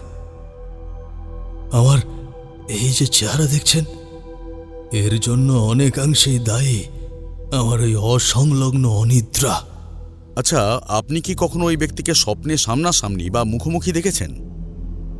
স্বপ্ন তো আমার ইচ্ছেই চলে না ঠাকুর, তবু দেখতে পেলে আমি আপনাকে সরাসরি বলতাম। আপনার থেকে তো আর লুকোনোর কিছু নেই। তবে একটা জিনিস লক্ষ্য করেছি, ছায়ামূর্তিটা একটু বেঁটে। আর আরও একটা জিনিস লক্ষ্য করেছি, স্বপ্নটা যখন ভাঙত তখন একটা অদ্ভুত উটকো পচা গন্ধ পেতাম, কিন্তু কোথা থেকে গন্ধটা আসতো সেটা বুঝতাম না। দাঁড়ান, ঘুম ভাঙার পর ওই গন্ধ পেতেন? আচ্ছা, আপনি একটু ভালো করে ভেবে বলুন তো, স্বপ্ন শুরুর আগে কোনো উগ্র মিষ্টি গন্ধ পান কিনা? মানে অনেকটা নেশার মতো ঝিম ধরানো গন্ধ। হ্যাঁ, ঠিকই বলেছেন, ওটাই পাই। কিন্তু আপনি কি করে, তাহলে কি আপনি সবটা ধরে ফেলেছেন? হ্যাঁ রুদ্রশেখর বাবু, এখন আমার কাছে সম্পূর্ণ বিষয়টা জলবৎ তরলং হয়ে গেছে। কি, আপনি সব বুঝতে পেরেছেন? তাহলে বলুন না, আমার মেয়ের কি হয়েছে? ও ঠিক হয়ে যাবে তো? হরিদাসবাবু, আপনি কি কিছু বুঝতে পারছেন? হ্যাঁ, পারছি। রোজ রাতে ওই রাক্ষস আসে মা কমলার কাছে, তাকে একটু একটু করে নিজের রক্ত খাইয়ে নিজের বশ করে রাখছে, কিন্তু কোনো কারণবশত পুরোপুরি তার শরীরে প্রবেশ করতে পারছে না। কোনো একটা বিষয়ে আটকাচ্ছে। কেন আটকাচ্ছে জানেন? আপনাদের মন্দিরের ওই পাথরের জন্য। আমার কথা শুনে ওনারা দুজনেই বেশ নড়ে চড়ে বসলেন। আমি আবার তামাকে একটা টান দিয়ে বলা শুরু করলাম। পুরোটা বুঝিয়ে বলছি। রুদ্রশেখর বাবু, রোজ রাতে আপনি কোনো স্বপ্ন দেখেন না। ওই কালো ছায়ামূর্তি রোজ রাতে সত্যিই আপনার বাড়িতে আসে, আর সে বয়ে নিয়ে আসে একটা উগ্র মিষ্টি ঝিম ধরানো গন্ধ। যার জেরে আপনার মনে হয় আপনি যা দেখছেন সবটাই স্বপ্ন। কিন্তু স্বপ্ন কখনো এত স্পষ্ট হয় না। স্বপ্ন হয় আবছা, ধূসর এবং মনের বিশেষ অংশের জমাট প্রতিচ্ছবি একটা। আর যখন সে চলে যায় তখন মিষ্টি গন্ধটা কেটে যায় বলে আপনার ঘুমও ভেঙে যায়, আর তখন আপনি ওই পচা দুর্গন্ধটা পান। হরিদাসবাবু, এই হলো সেই উগ্র পিশাচ। ওনার মেয়েকে সে বশ করে রেখেছে নিজের রক্ত খাইয়ে। ওনার জামাইকেও কমলা নিজের হাতেই মেরেছে, রক্ত খেয়েছে।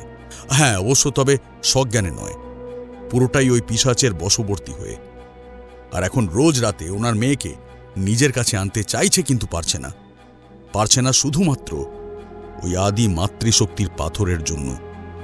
মায়ের শক্তি ওই অশুভ শক্তিকে বারবার প্রতিহত করছে।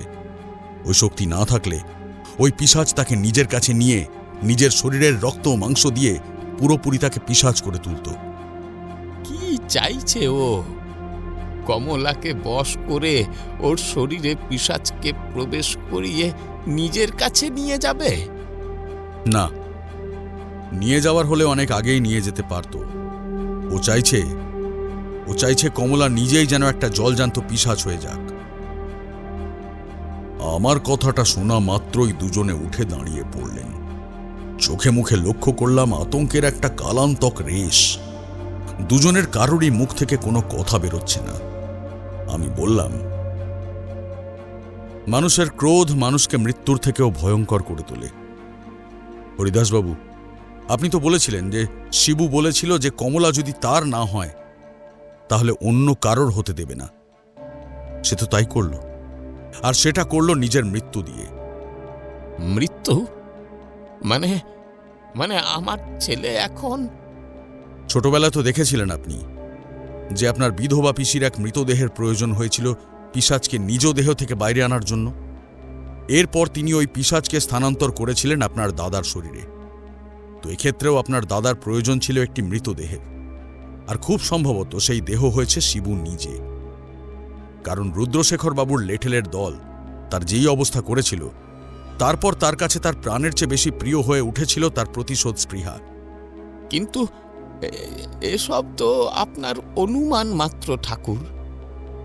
আপনি তো কিছুই দেখেননি।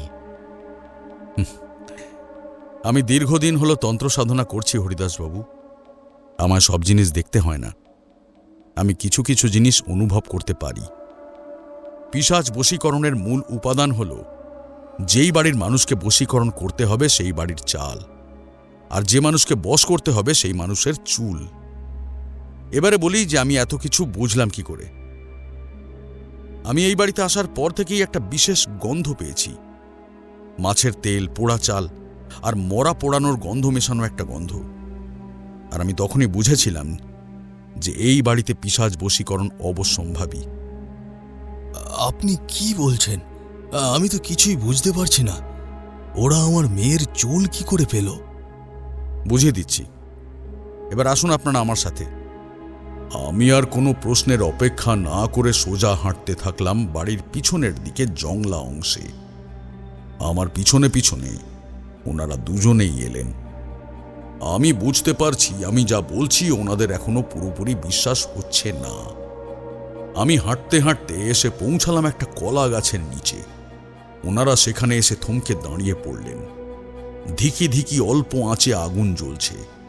সেখানে একটা ছোট্ট মাটির ঘটিতে চাল পোড়াতে রাখা, আর তার উপর একটা সিঁদুর লেপা পাতার টুকরোর উপর অল্প কিছু কালো চুল রাখা। আর পুরো জিনিসটাকে একটা মাছের তেল আর মানুষের অস্থি দিয়ে গুন্ডি মতো করে রাখা আছে। এইখান থেকেই এই পোড়া চাল আর মরা পোড়ানোর গন্ধ আসছিল।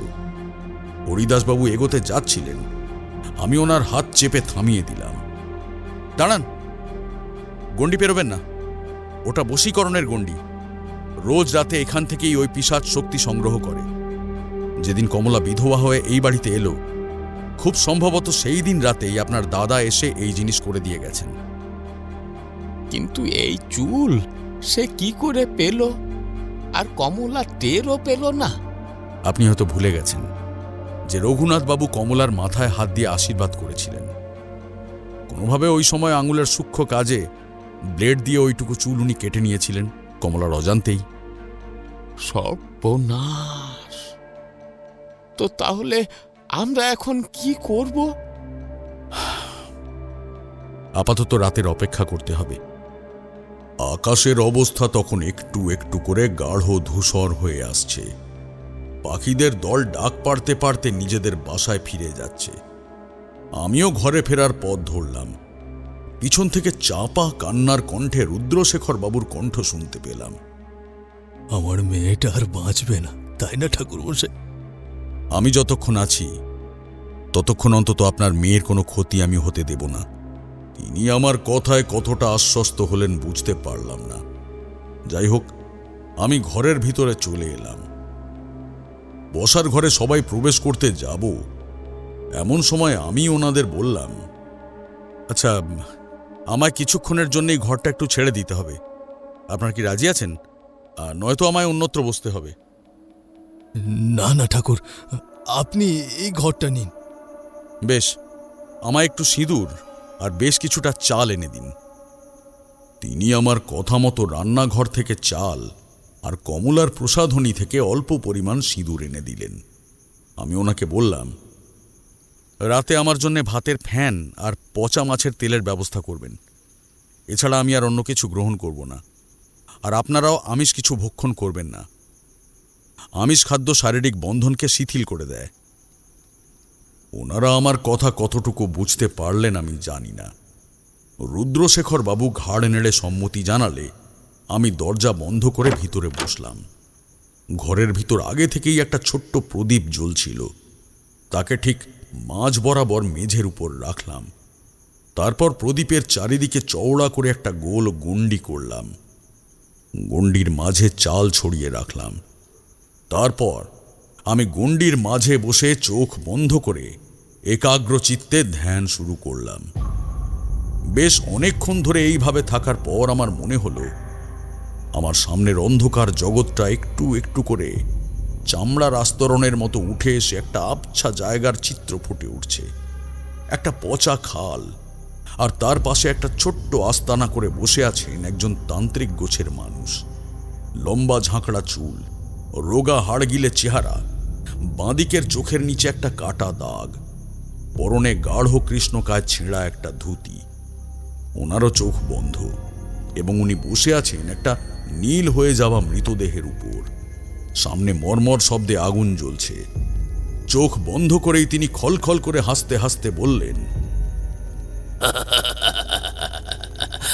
আমি জানি আপনি আমার সাথেই কথা বলার জন্য এসেছেন ঠাকুর। বলুন বলুন, কি বলবেন বলুন। কেন করছেন আপনি এসব? তিনটে কারণ আছে। প্রথমত, আমার এই ছোট্ট মৃত ভাইপোর কাছে আমি কথা দিয়েছিলাম ওই মেয়েকে আমি ওর হয়ে পিশাচ করেই ছাড়ব। দ্বিতীয়ত, আমার শরীরের ভেতর যে পিশাচ রয়েছে তারও একটা দৈহিক চাহিদা রয়েছে। তাই কমলাকে পিশাচ করে আমি ওদের বিবাহ দেব। আর পিশাচ গোত্রের বিবাহ দিলে কি হয় জানেন তো? পিশাচ সিদ্ধ, অনন্ত ক্ষমতার অধিকারী। আর সব শেষ কারণ হলো, ওকে দেখার পর থেকে আমার শরীরে যেন আগুন জ্বলতে শুরু করেছে। আমার দীর্ঘদিনের জমিয়ে রাখা কামনার আগুনটা আমি ওকে দিয়ে পূর্ণ করব। তাই তো আমি উকরাকে দিয়ে বশ করিয়ে আগে আমার কাছে আনতে পাঠিয়েছিলাম। আপনি সাধক মানুষ, সংসার ত্যাগ করেছেন, ভোগকে এখনো ভুলতে পারছেন না। কিসের সাধনা আপনার? তন্ত্র সাধনা এবং শক্তি স্থানান্তরে যৌনতা কতটা গুরুত্ব রাখে সেটা তো আপনার থেকে ভালো কেউ জানে না তারানাথ ঠাকুর মশাই। মনে পড়ে না, বরাকর নদীর তীরে 1 বছর কাটিয়ে দিলেন ঠাকুর মশাই। কিসের জন্য? শক্তির জন্যই তো। সেখানে প্রকৃত সাধনা এবং ভালোবাসা ছিল, শক্তি ছিল নেহাতি গৌণ বিষয়। কিন্তু আপনি যেটা করতে চাইছেন সেটা পৈশাচিকতা। আমি আপনাকে শেষবারের জন্য সাবধান করতে এলাম, আপনি এইসব বন্ধ করুন এইসব, নয়তো আমায় আপনাকে আটকাতে হবে। আর পিশাচকে নিজের কাজের থেকে পুরোপুরি আটকে দিলে কি হয় সেটা আশা করি আপনি খুব ভালো করেই জানেন। আটকাতে পারলে আটকান। আজ উমরার রাত, প্রতি সহস্র বছরে এই রাত একবার আসে। অশুভ শক্তির কাল বাহক হয়ে নামে আদি অন্ধকার। তারানাথ ঠাকুর, আপনি আমায় আটকানোর পূর্ণ চেষ্টা করুন। ধক করে আমার চোখটা খুলে গেল, সামনের প্রদীপটা নিভে গেছে, আমার সর্বাঙ্গ ঘামে ভিজে যাচ্ছে, সারা ঘর জুড়ে একটা তীব্র ভ্যাপসা গন্ধ বেরোচ্ছে। আমি গণ্ডি থেকে উঠে দেখলাম চালগুলো সম্পূর্ণ কালো হয়ে গেছে, সেইখান থেকে ধূসর ধোঁয়ার কুণ্ডলি উঠে আসছে, অর্থাৎ আজ তিনি নিজে আসবেন। আমি দরজা খুলে বাইরে আসতেই রুদ্রশেখর বাবু ধড়ফড়িয়ে জিজ্ঞেস করলেন, কি হলো ঠাকুর? আপনি ভেতরে একা একা কার সাথে কথা বলছিলেন? আজ উমরার রাত, আজ তিনি নিজে আসবেন কমলাকে নিয়ে যেতে। কে কে আসবেন? আপনার দাদা আসবেন হরিদাস ঠাকুর, রঘুনাথ মুখুজ্জে আসবেন। আজকের রাতটা লম্বা কাটতে চলেছে আমাদের। আজ আর উগ্রা একা আসবে না, আজ তার সাথে স্বয়ং রঘুনাথ আসবে। আমার শরীরের সাথে সাথে একটা তীব্র ধাক্কা অনুভব করলাম। উমরার রাতের অন্ধকারের গাঢ়তা বৃদ্ধির সাথে সাথে বাইরে ঝিঝি পোকা আর ব্যাঙের ডাক সমানভাবে বাড়তে শুরু করল। আমি তখন বসে আছি বাড়ির পিছনের জঙ্গলে, সেই গুন্ডি করা জায়গাটার সামনে। আমার হাতে একটা ছোট্ট মাটির পাত্রে মাছের পচা তেল আর মন্ত্রপুত ছাই রয়েছে। হরিদাস ঠাকুর আমায় সেই দুটো মাখতে দেখে জিজ্ঞেস করলেন, ঠাকুর, ওই মিশ্রণ দিয়ে আপনি কি করবেন? এই ছাই আমায় আমার গুরু দিয়েছিলেন, ভূত প্রেত পিশাচ বেতাল রুখতে সমর্থ। কিন্তু আমাদের আজ লড়তে হবে এমন এক তান্ত্রিক শক্তির সাথে যার দেহে দীর্ঘদিন ধরে বন্ধন হয়ে আছে সেই পিশাচ। আপনাকে তো আগেই বলেছিলাম, আমিষ খাদ্য দেহবন্ধনী শিথিল করে দেয়, তাই এই মাছের তেল নেওয়া। এটা ওনার শক্তি ও দেহক্ষয় করবে। দাদাও কি মরে যাবে ঠাকুর? আমি এই প্রশ্নের উত্তর কি দেব বুঝতে পারলাম না। যদিও ওনার বিধবা পিসি অনেক আগে থেকেই ওনাকে বলে গেছিলেন, তবুও মানুষ তো মৃত্যুকে মেনে নিতে বরং একটু কষ্টই হয়। আমি সরাসরি কিছু না বলে বললাম, মৃত্যুকে এত ভয় পেলে চলবে না হরিদাস ঠাকুর। মৃত্যু তো পরম মুক্তির পথ। জন্ম হয়েছে যার, মৃত্যু তার অবশ্যম্ভাবী। সকল পার্থিব পাপ খণ্ডন করে আত্মার ঊর্ধ্বমুখী সদ্গতি হয়। তিনি আমার কথার অর্থ বিলক্ষণ বুঝেছিলেন, তাই হয়তো মাথা নিচু করে চুপচাপ দাঁড়িয়ে রইলেন। আমি শুনতে পেলাম মা কমলার স্বর, আমি বাইরে যাব না, আমি বাইরে যাব না, আমি। ও আমায় মেরে ফেলবে, আমি বাইরে গেলে আমাকে মেরে ফেলবে ও। আমি যাব না বাইরে, আমি বাইরে গেলে আমাকে মেরে ফেলবে ও, মেরে ফেলবে আমাকে। দেখলাম রুদ্রশেখর ঠাকুর তাকে প্রায় চ্যাংদোলা করে নিয়ে আসছেন। আমি ওনাকে বললাম কমলাকে পিশাচ বশীকরণ চক্রের ভিতর বসাতে, তারপর বাইরে মাছের তেল আর ছাই দিয়ে তার বাইরে একটা গণ্ডি করে দিলাম। আপনাদের মন্দির থেকে কালী মূর্তির পা থেকে ত্রিবেণীর মূর্তিটা নিয়ে আসুন। রুদ্রশেখর বাবু মূর্তি নিয়ে আসতে গেলে আমি লক্ষ্য করলাম কমলা গণ্ডির ভিতরেই হাত পা মুড়ে মুখ গুঁজে আপন মনে প্রলাপ বকে চলেছে। হরিদাস ঠাকুর গাছের নিচে বসে পড়লেন। উনি হয়তো আশাহত হয়ে পড়েছেন। অত্যন্ত বিড়বিড় করে বললেন, আজ সেই পিসির কথাগুলো খুব মনে পড়ছে। আপনি ঠিকই বলেছিলেন ঠাকুর, ললাটের লিখনকে কোনোভাবেই বদলানো যায় না। আমি কোনো উত্তর দিলাম না। একটু পরে রুদ্রশেখর বাবু সেই ছোট্ট পাথরটা এনে আমায় দিলেন। তারপর আমি ওনাদের দুজনকে নিয়ে বাইরের গণ্ডির ভিতর ঢুকে বসলাম। উদ্দেশ্য, আজ কোনোভাবেই বশীকরণ চক্রের ভিতর তাকে ঢুকতে দেওয়া যাবে না। আমার হাতে ধরে রাখা আছে মাছের তেলটা।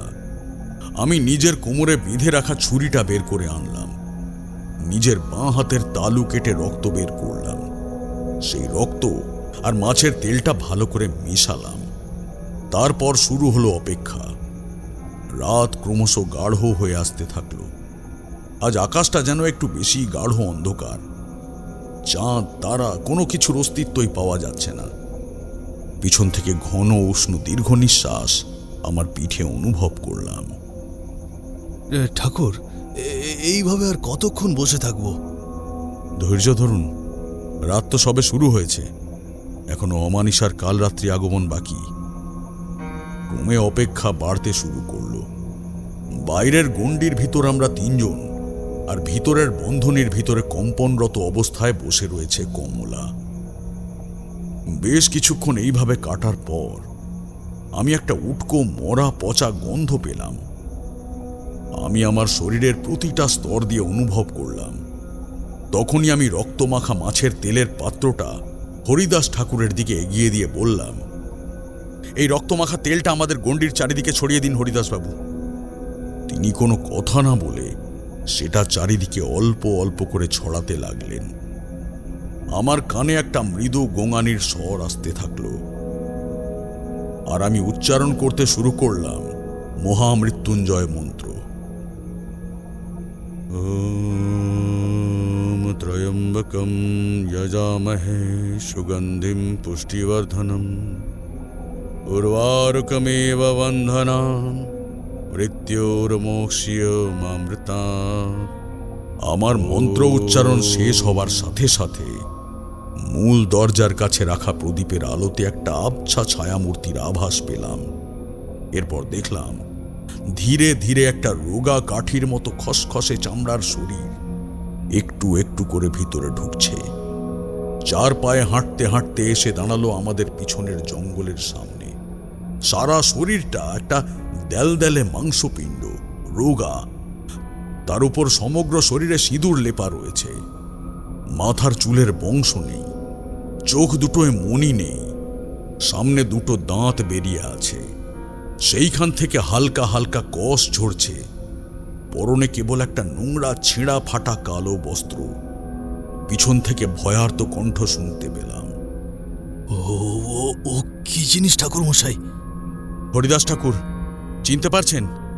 আপনার দাদা নিজের শরীরে সেই উগ্র পিশাচকে ধারণ করে এসেছেন। শেষ দেখা দেখে নিন।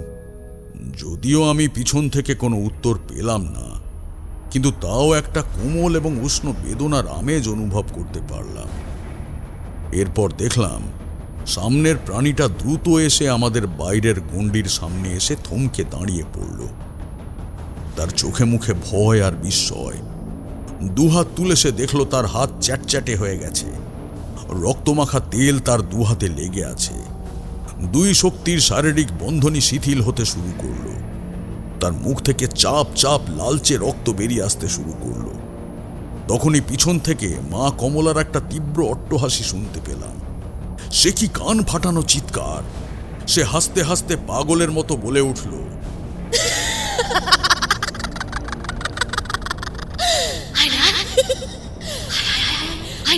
ভিতরে আয়।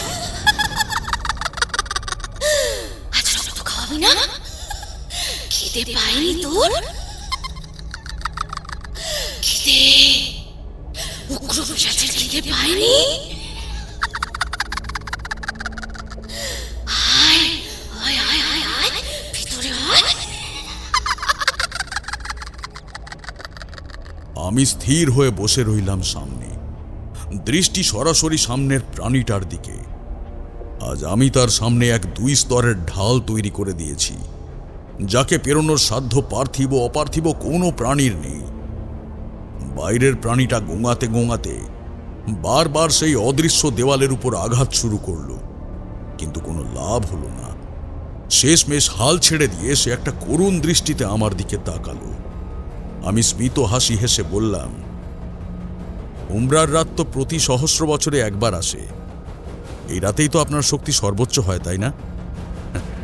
অথচ আমার সামান্য দুটো বন্ধনই আপনি পার করতে পারছেন না। এইটুকুই আপনার ক্ষমতা, রঘুনাথ মুখুজ্জে? আমার কথাটা শুনে সে ক্রোধে ফুঁসতে ফুঁসতে আমার সামনে আরও কয়েকবার বৃথা সেই বন্ধনী ভাঙার চেষ্টা করলেন। তারপর যখন শেষমেশ বুঝলেন আজ তার পক্ষে কিছুই সম্ভব নয়, ধীরে ধীরে নিজের দুই হাত দিয়ে চেপে ধরলেন নিজেরই কণ্ঠনালী। আমি নিষ্পলক এবং ক্রূর দৃষ্টিতে ওনার দিকে তাকিয়ে বললাম, যে রক্ত আপনি হাতে লাগিয়েছেন সেটা মহাডামর তন্ত্রসিদ্ধ সাধকের শরীরের রক্ত, আমার রক্ত। আর যে ছাই আপনাকে আটকাচ্ছে সেই ছাই হলো মন্ত্রপুত ছাই। আমায় আমার গুরু দিয়েছিলেন, মাতু পাগলি। নাম শুনেছেন কখনো ওনার? পিশাচ সিদ্ধ মাতঙ্গী মা। পিছন থেকে এখনো মা কমলার অট্টহাসি কানে আসছে। সামনের প্রাণীটা দুহাতে যতটা সম্ভব জোরে নিজের কণ্ঠনালী চেপে ধরছে। একটু পর তার নাক মুখ থেকে কালচে রক্ত বেরিয়ে এলো। সে আমার সামনেই পড়ে গেল। শরীরটা থরথর করে কাঁপতে কাঁপতে এক সময় স্থির হয়ে গেল। আর ঠিক তখনই হঠাৎ করে পিছনের অট্টহাসির সুরটা থেমে গিয়ে একটা বমির আওয়াজ কানে এলো। দেখলাম কমলা বমি করে বের করছে গাঢ় কালচে বিষ পিশাচ রক্ত। প্রায় অনেকটা বমি করার পর দীর্ঘদিন ধরে খাওয়ানো সমস্ত রক্ত বেরিয়ে গেলে সে রুদ্রশেখর বাবুর কোলে ঝিমিয়ে ঢলে পড়ল। রুদ্রশেখর বাবু নিজের মেয়েকে আঁকড়ে ধরে হাউমাউ করে কেঁদে উঠলেন। অন্যদিকে হরিদাস বাবু তখনও গণ্ডির ভিতরে বসে এক দৃষ্টিতে গণ্ডির বাইরে পড়ে থাকা মৃতদেহের দিকে তাকিয়ে রয়েছেন। আমি মাঝখানে দাঁড়িয়ে। আমার দুই পাশে রয়েছে জীবনের দুই প্রান্ত, একদিকে জন্ম আর একদিকে মৃত্যু, একদিকে আনন্দ আর অন্যদিকে শোক, একদিকে অমৃত আর অন্যদিকে গরুল। মাঝে মাঝে নিজেকে বড় অসহায় লাগে হে, যে এই রকম পরিস্থিতিতে কাকে সামলানো উচিত সেটা এতদিনের অভিজ্ঞতাতেও আসেনি।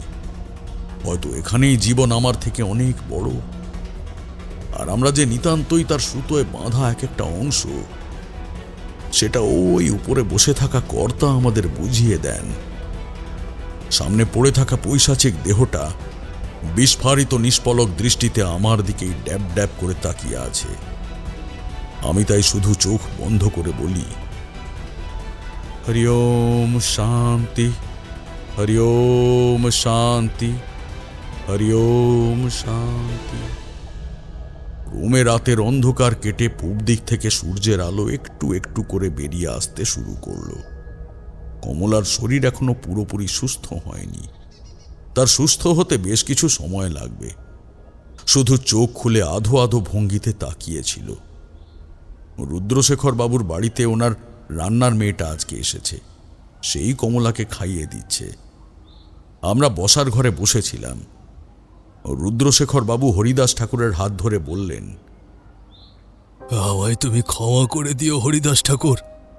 তোমার ওপর আমি অনেক অন্যায় করেছি, তোমায় বিশ্বাস করিনি। ছি ছি ছি ছি ছি ছি, আপনি আমার কর্তা বাবু। আমাদের পরিবারকে আপনাদের পরিবার দীর্ঘদিন ধরে পালন করে এসেছে। আপনি দয়া করে ক্ষমা চাইবেন না কর্তা বাবু। শুধু আমায় ওই পবিত্র মন্দিরে পুজো করার সুযোগটুকু ফিরিয়ে দিন। হ্যাঁ, আপনি কাল থেকে, না না কাল না, আজ থেকেই, হ্যাঁ আজ থেকেই আপনি পুজো করবেন। অসংখ্য ধন্যবাদ বাবু। আমি ওনাদের এই মুহূর্তটা নষ্ট করতে চাইছিলাম না, কিন্তু আমায় তো সামনে এগোতেই হবে। আমি তাই রওনা দেওয়ার প্রস্তুতি নিলাম। রুদ্রশেখর বাবু বলেছিলেন দুপুরটা থেকে যেতে, কিন্তু আমি আর থাকতে চাইনি। পথ আবার আমায় ডাকতে শুরু করেছিল। আমি বেরোনোর সময় হরিদাস ঠাকুরকে বললাম, আপনি একটু আমার সাথে আসুন হরিদাস ঠাকুর, আপনার কিছু কাজ এখনো বাকি আছে। এরপর আমরা দুজন ওনার বাড়ির পিছনের জঙ্গল অংশ থেকে সবকিছু পরিষ্কার করলাম। রঘুনাথ বাবুর পিশাচ দেহকে আমরা একটা সাদা চাদরে ঢেকে নিলাম। তারপর তিনি সেটা কাঁধে করে আমার পিছনে পিছনে আসতে থাকলেন। কিন্তু আমরা শ্মশানে না গিয়ে অন্যদিকে যাচ্ছি দেখে তিনি জিজ্ঞেস করলেন, আমরা কোথায় যাচ্ছি ঠাকুর মশাই? আমি কোনো উত্তর দিলাম না, শুধু পা চালিয়ে গেলাম। তারপর একটা পচা খালের পাশের জমিতে এসে দুজন থামলাম। সেখানে একটা ছোট্ট কালো কাপড়ের তৈরি ছিঁড়া তাঁবুর ভিতর আস্তানা করা আছে। চারিদিকে মাছের কাঁটা, মানুষের মরার খুলি, হাড়, ছাই, সিঁদুর, রক্ত পড়ে আছে। আর তার সাথে পড়ে আছে একটা মুন্ডুহীন আধ খাওয়া মৃতদেহ। তার উপর মাছির দল ভন ভন করছে। হরিদাস ঠাকুরের কাঁধ থেকে ধপ করে সাদা চাদরে মোড়া দেহটা পড়ে গেল। তিনি হয়তো আন্দাজ করতে পেরেছেন সামনের মৃতদেহটা কার।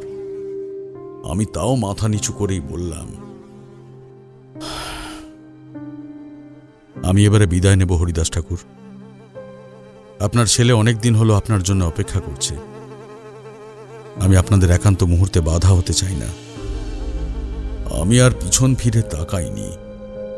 শুধু পিছন থেকে একটা নিঃশব্দের মধ্যে থেকে ক্ষীণ কণ্ঠের মৃদু শোক স্তব্ধ সন্তানহারা পিতার কান্নার স্বর অনুভব করেছিলাম। মনে মনে প্রার্থনা করেছিলাম, হে ঈশ্বর, এই জীবনে বিনা দোষে ওনাকে অনেক শাস্তি দিলে। দেখো দেখো ওনার আগামী দিনগুলো যেন কিছুটা হলেও মানসিক শান্তিতে কাটে।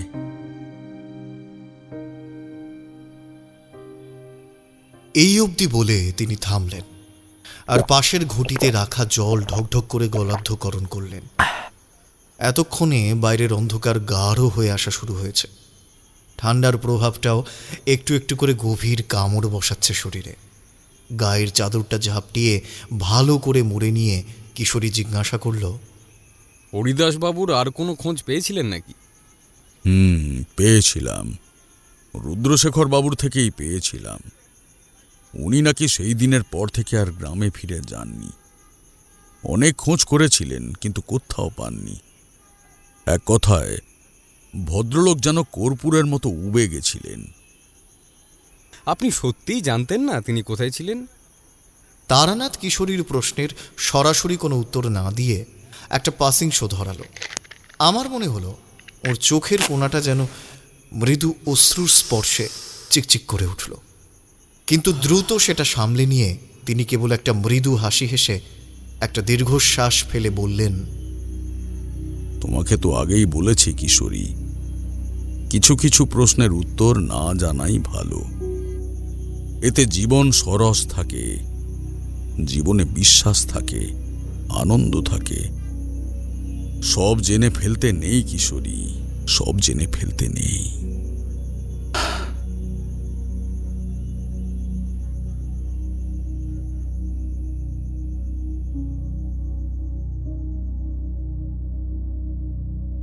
শুনছিলেন অর্ণব ঘোষের কলমে তারানাথ তান্ত্রিক ও উগ্র পিশাচের খিদে।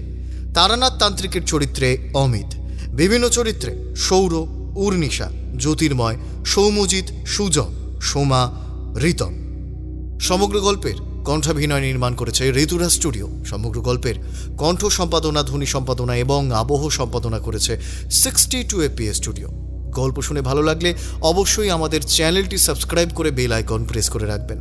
আর অবশ্যই আপনার মূল্যবান মতামত আমাদের কমেন্ট বক্সে জানাতে ভুলবেন না। প্রতি সপ্তাহে তারানাথ তান্ত্রিকের রোমাঞ্চকর গল্প শুনতে অবশ্যই অনু অডিও ফিল্মসের সাথে জুড়ে থাকুন।